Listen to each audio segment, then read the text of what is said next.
بسم اللہ الرحمن الرحیم۔ حدیث نمبر 125۔ اللہ تعالیٰ کے اس فرمان کی تشریح میں کہ تمہیں تھوڑا علم دیا گیا ہے۔ ہم سے قیس بن حفص نے بیان کیا، ان سے عبد الواحد نے، ان سے اعمش سلمان بن مہران نے ابراہیم کے واسطے سے بیان کیا، انہوں نے علقمہ سے نقل کیا، انہوں نے عبداللہ بن مسعود سے روایت کیا، وہ کہتے ہیں کہ ایک مرتبہ میں رسول اللہ صلی اللہ علیہ وآلہ وسلم کے ساتھ مدینہ کے کھنڈرات میں چل رہا تھا اور آپ کھجور کی چھڑی پر سہارا لے کر چل رہے تھے تو کچھ یہودیوں کا ادھر سے گزر ہوا۔ ان میں سے ایک نے دوسرے سے کہا کہ آپ سے روح کے بارے میں کچھ پوچھو۔ ان میں سے کسی نے کہا مت پوچھو، ایسا نہ ہو کہ وہ کوئی ایسی بات کہہ دیں جو تمہیں ناگوار ہو۔ مگر میں سے بعض نے کہا ہم ضرور پوچھیں گے۔ پھر ایک شخص نے کھڑے ہو کر کہا اے ابو القاسم، روح کیا چیز ہے؟ آپ صلی اللہ علیہ وآلہ وسلم نے خاموشی اختیار فرمائی۔ میں نے دل میں کہا کہ آپ پر وحی آ رہی ہے،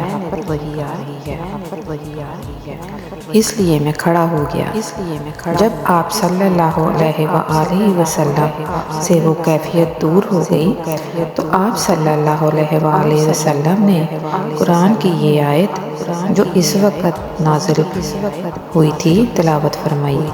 اے نبی، تم سے یہ لوگ روح کے بارے میں پوچھ رہے ہیں، کہہ دے کہ روح میرے رب کے حکم سے ہے اور تمہیں علم کا بہت تھوڑا حصہ دیا گیا ہے، اس لیے روح کی حقیقت نہیں سمجھ سکتے۔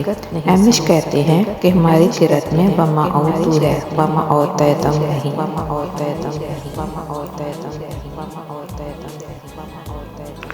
حدیث نمبر 126۔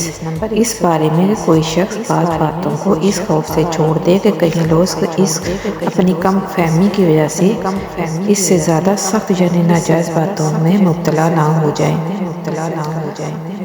ہم سے عبید اللہ بن موسیٰ نے اسرائیل کے واسطے سے نقل کیا، انہوں نے ابو اسحاق سے اسود کے واسطے سے بیان کیا، وہ کہتے ہیں کہ مجھ سے عبداللہ بن زبیر رضی اللہ نے بیان کیا کہ عائشہ تم سے بہت باتیں چھپا کر کہتی تھی، تو کیا تم سے کعبہ کے بارے میں میں بھی کچھ بیان کیا؟